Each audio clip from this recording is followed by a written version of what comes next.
Good morning, Kahal Kadosh, Baruchim Abaim to everybody. Today, Friday, the 8th day of Elul, 28th day of August, Perashat Kiteseh, Makam Sara. Today's class has been dedicated for the Refuah Shelema of Rachel Leah, Bat Shoshana, among the Cholim of all of Am Israel. The class has been graciously sponsored by families and friends of Rachel Leah, Bat Shoshana.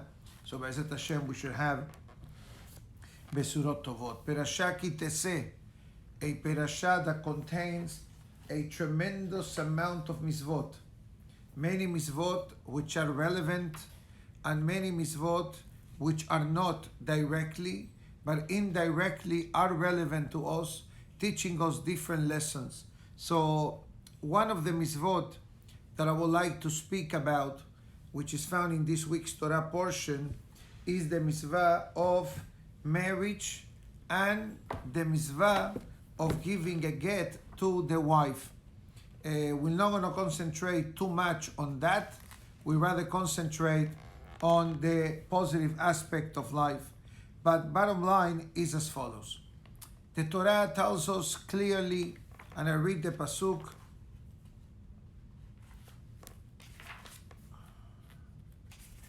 when the Torah discusses the aspect of going to war,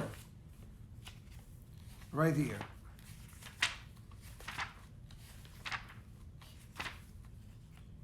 One second, I'm using a hawk, so every few pages, right here.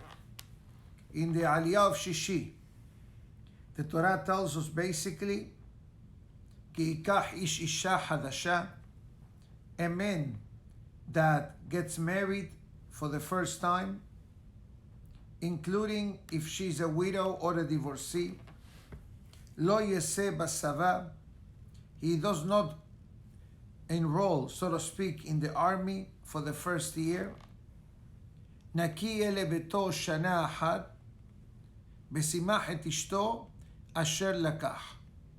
He will be clean, meaning to say, he will stay at home with his wife for 1 year, and he will bring happiness to his wife, the one that he took.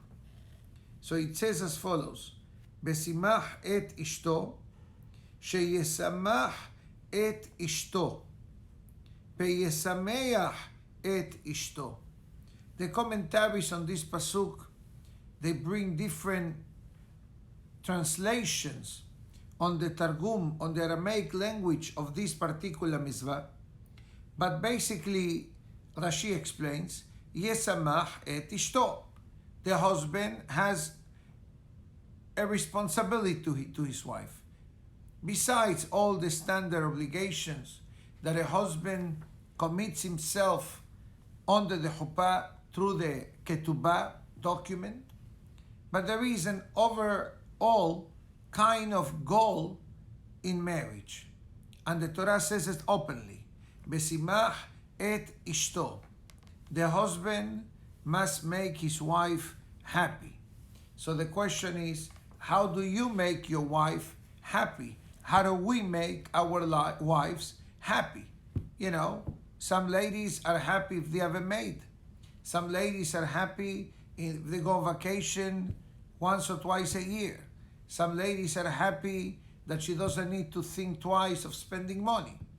That may be, and God forbid, I hope that none of my examples creates any kind of issues in the people's homes, but the Keliyah Kar writes, and it says that the happiness in a marriage can be developed through the dibur, through the conversation between husband and wife.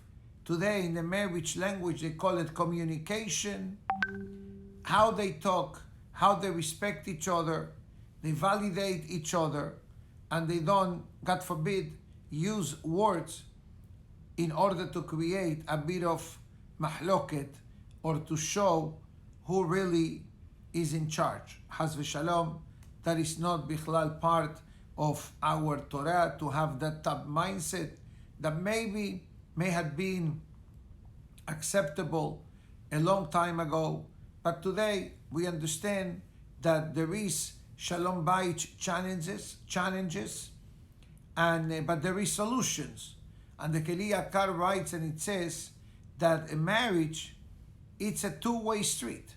It's not only the husband to the wife, but it's also the wife to the husband. And this is not a new topic, but this is the topic that is found in this particular Torah portion.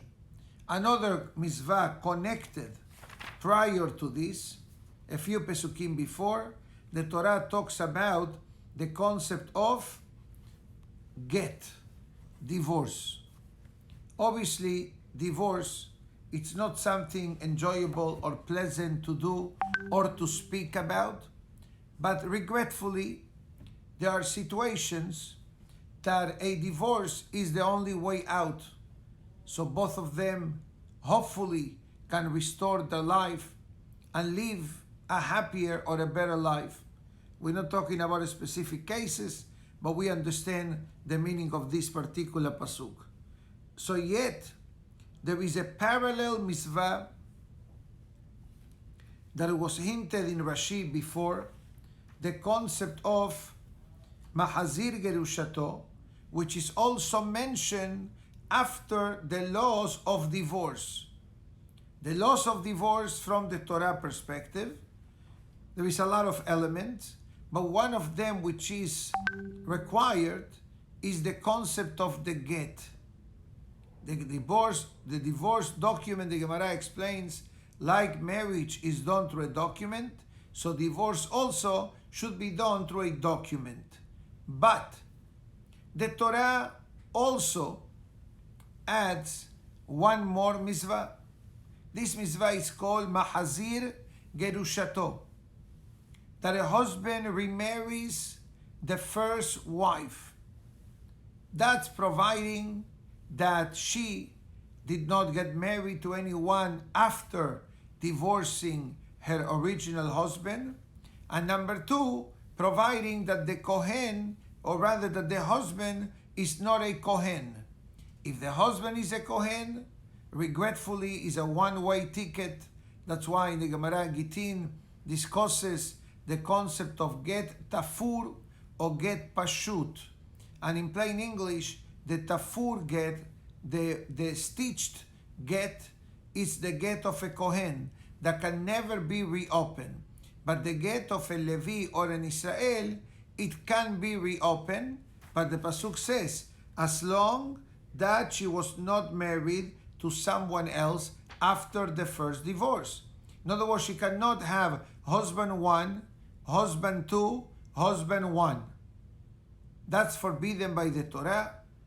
But as long as she was not married, then she's able to go back to husband number one. I'm talking about this mitzvah today because the Moed Kol Hai explains that the month of Elul, before we go into Tomer Devora of today's class, the month of Elul is Mahazir Gerushato. Mahazir Gerushato, literally, as I said before, it means bringing the wife back. In other words, husband and wife got married. Husband and wife got divorced. They got divorced. 6 months later, they see each other. And they start talking. And they want to give it a try, round two.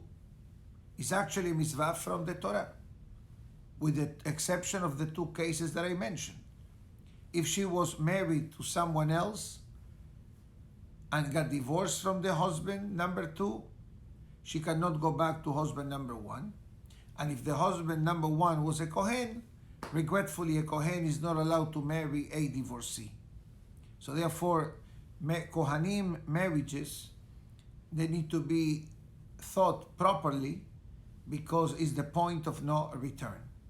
But let's move this topic now to a spiritual message from the Moed Kol Hai. I mentioned before in his name that the month of Elul is the opportunity that we can fulfill the mitzvah of Mahazir Gerushato. Who is the Gerusha? Who is the divorcee of the person? Interesting enough, he says the neshama of the person. That many times we worry all about the body, all about the external, all about the looks, all about the dress code, on the garments that we wear, but we fail or we neglect to take attention, or to pay attention rather, to the neshama the way it should be. So the neshama feels, in part, that she's divorced from the owner of the neshama, from that person himself. So therefore the Rabbi Chaim Palachi writes, and it says that the month of Elul, we have the opportunity of bringing godliness, because at the end of the day, what is the neshama all about? Is the spirit of the person, but is the connection to godliness, which is part of the message of the month of Elul. Another mitzvah that is found in this week's Torah portion is the mitzvah of ma'akeh. The mitzvah of ma'akeh literally means the obligation of preventing dangers at home. Ma'akeh in English means a fence, a railing.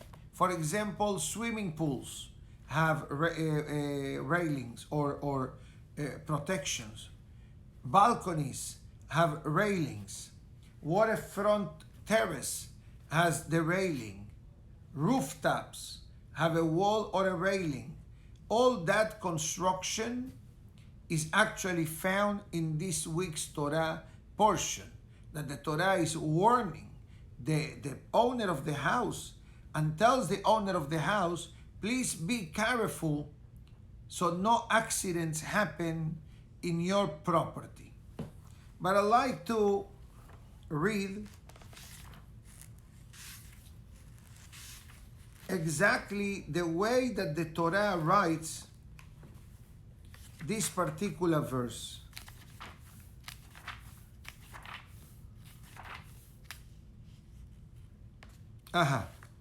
Ki tibnei bayit hadash, when you're going to buy a new home and you will do a railing to your rooftop. Velo tasim damim bebetecha, you will not place blood in your home, meaning God forbid, accident, so to speak. Right here.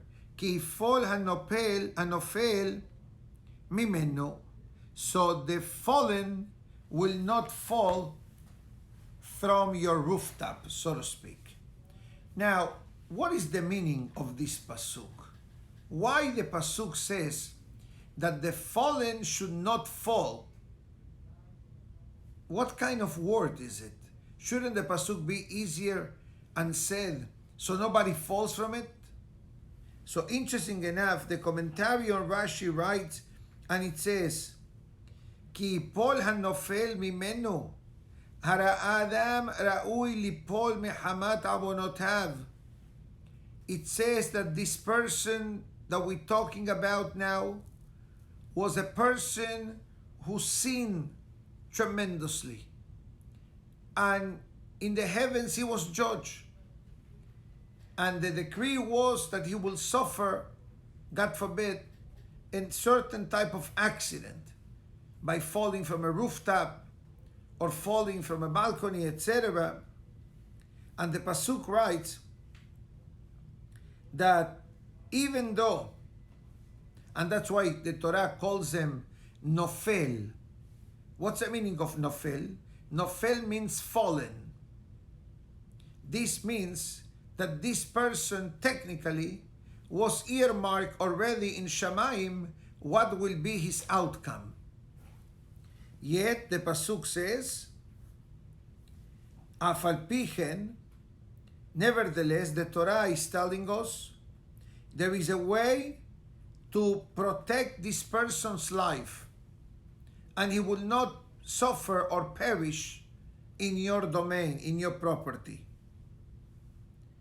Why? The Gemara explains, Megalgelim zechut al yede zakai, bechoba al yede hayav. Good things happen through good people.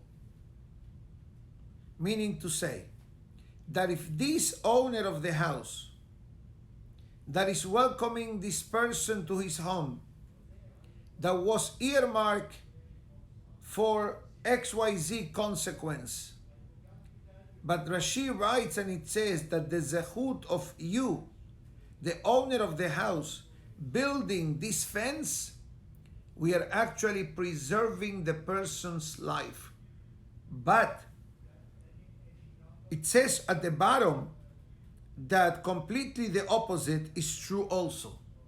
That if the person became negligent and he did not do it, he's creating a situation that, God forbid, accidents could happen. So therefore, Rashi explains, and the commentary on the Rashi explains, that the Torah is telling us a small message. It says that the zechut of the mitzvah, oseh mitzvah lo yeda davar ra, that a person that does a mitzvah goes out of the way and buys a fence or install a custom-made fence, whatever budget you have and quality and material, etc.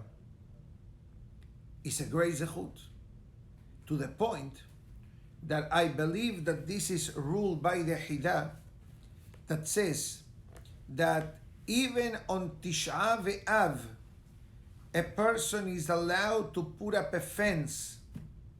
Why? We usually are very careful.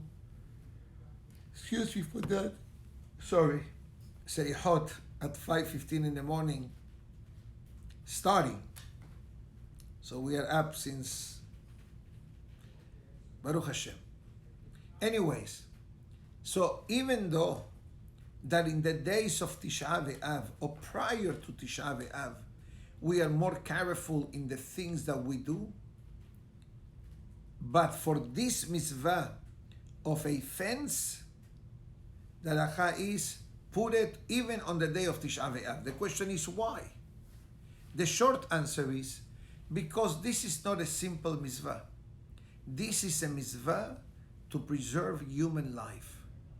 And once the preservation of life is on the table, then we have to do what we have to do. That's why when it came to the pandemic, the early days, a lot of rules and a lot of guidelines, more than now, I believe, came out to guide us, and there was a lot of flexibility in a lot of different matters. Why? Because we were dealing rather with a situation that has to do with health.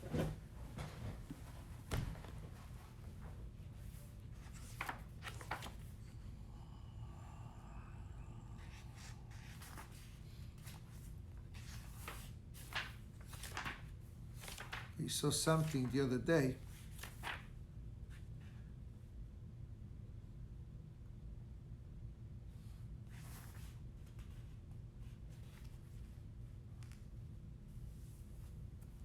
I mean, there's a lot of mitzvot dealing with animals, dealing in honesty, dealing with business, dealing in business with honesty, which we mentioned yesterday in the name of the Ben Ish Hai, that even on something so materialistic like the world of business, there is a godly element as well involved with it. And that's why the Gemara mentioned in Masechet Shabbat, Kabata aitim la Torah. But before that, Nasata v'natata ve'emunah. The honesty in business. How honest and transparent we were the way we conduct our businesses. With that being said, we're going to move a bit to the beautiful chapter of today, Tomer Devora.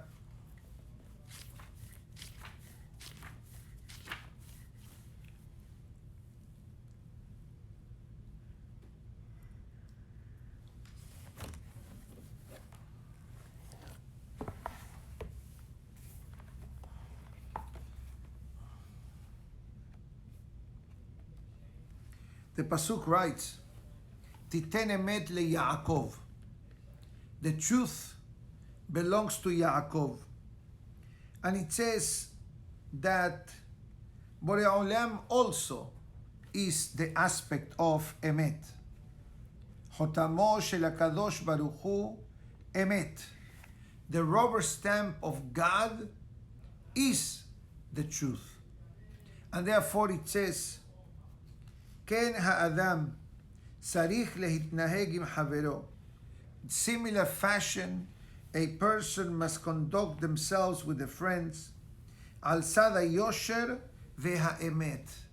Being upright and being truthful.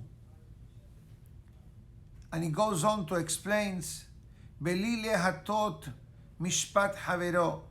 Do not deviate or do not change the ruling against a friend, as the Pasuk writes, Beseder tishpot amitecha. It's a mitzvah from the Torah. With righteousness, with justice, you should judge your fellow men. And it says here that the concept of kav zechut is applicable, giving people the benefit of the doubt, is applicable when it comes to our relationship. But the Yanim must follow the truth, the path of truthfulness. And it says here quickly, it's a very short chapter, but the chapter of today is divided in two parts. But it says as follows, that a person must definitely have rahamim upon the fellow friend.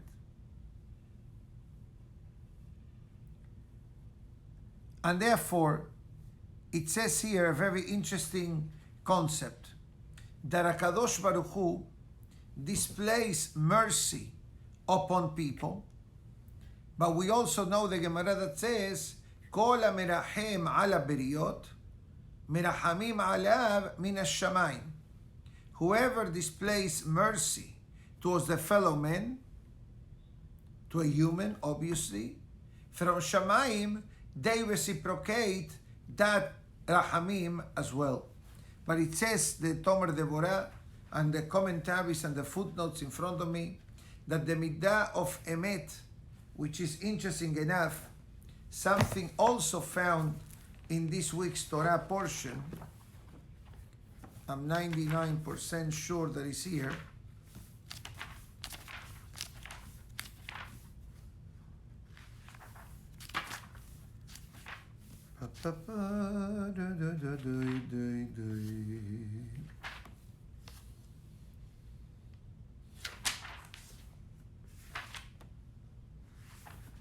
For example, the Pasuk says, Kitidor neder LaHashem.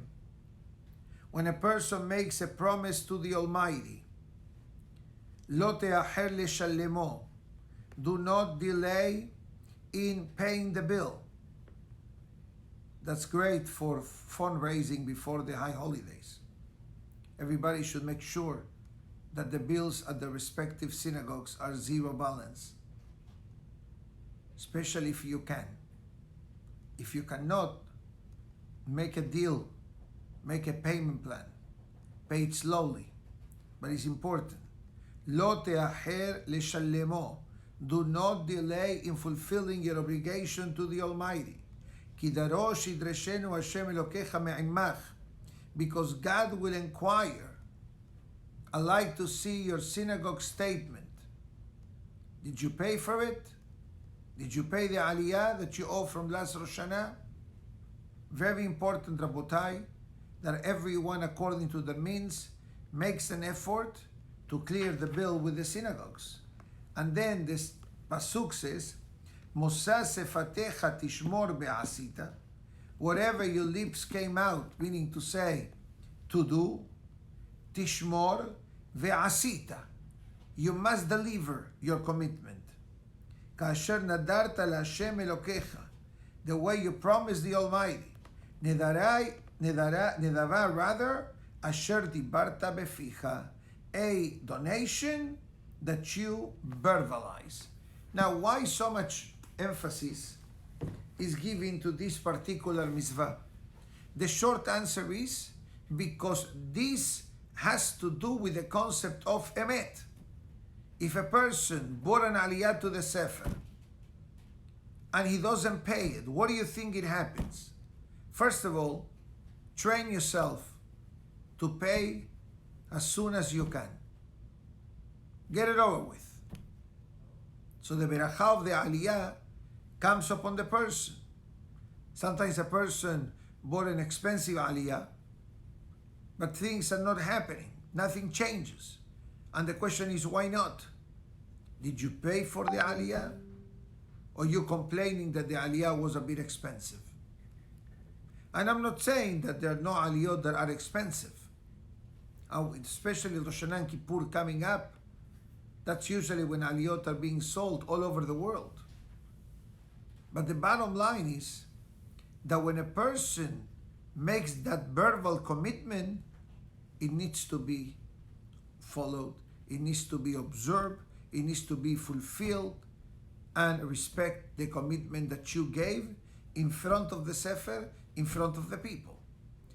You cannot pay it in a lump sum the way you will really love. That's very nice that you feel this way. But I think that a flexible payment plan will help the synagogues as well. And everybody's on the same boat. Everybody's going through difficulties, challenges, uncertainty, how it's going to be the holidays, and tefillot, and sitting, and all the things that we all are talking about this. And I'm sure that all over the world, the synagogues are dealing with this challenging moment for all of Am Israel. But as long as we are connected to the midah of emet, representing Yaakov Avinu, we are in the great track. The second half of today's class talks about Chesed leAvraham. Chesed. What's the meaning of the word Chesed? Chesed means kindness, piety.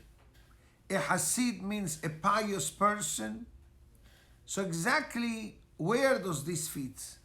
So first of all, the way I understand Rabbi Moshe Cordovero that says, Midah keneged midah. We want Hashem, we want God to go above the letter of the law.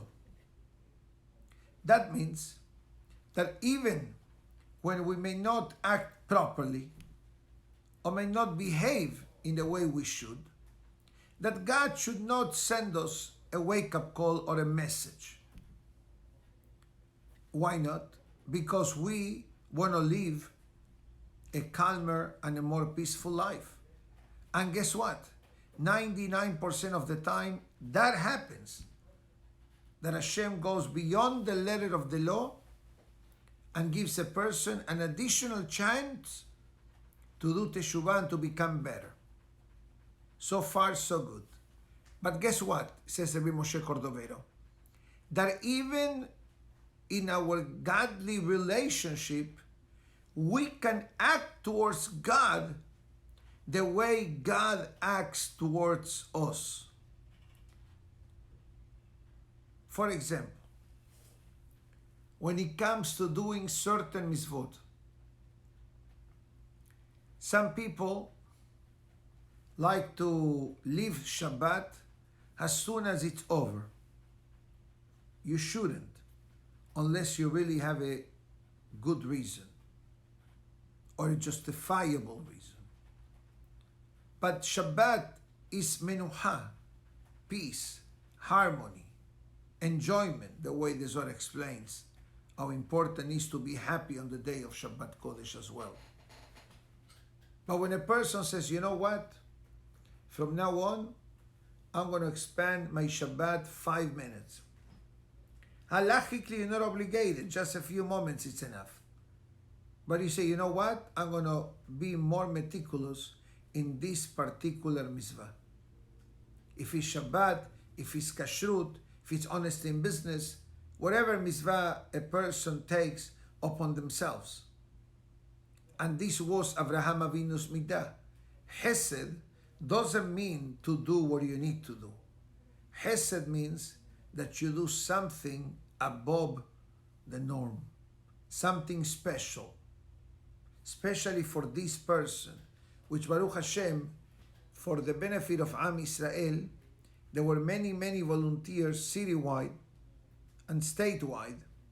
I'm sure that other states also have it, that they provided some type of, how can I say this, zechut to the person by doing a mitzvah in an extra way to get closer to HaKadosh Baruch Hu.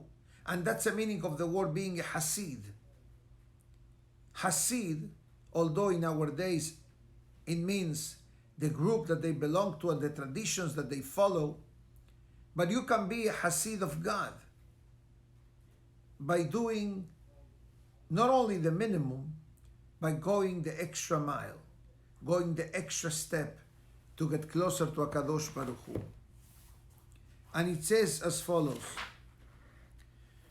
that also the person needs to be lifnim mishurat hadin, needs to be above the letter of the law when it comes to dealing with people. Sometimes people become very exacting. That's called makpid. And as we discussed this in the past, the Gemara writes it clearly, man de kapid kavdenan beh.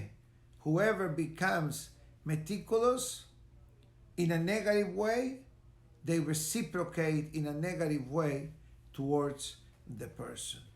My dear friends, I'd like to wish everybody to have a Shabbat Shalom Mevorach, Perashat Kiteseh. And once again, we express our gratitude to the family and to the friends of Rachel Leah Bat Shoshana. May HaKadosh Baruch Hu give her a refuah shelema among the Holim of Am Israel. B'chen Yirason, Ben Omar, Amen.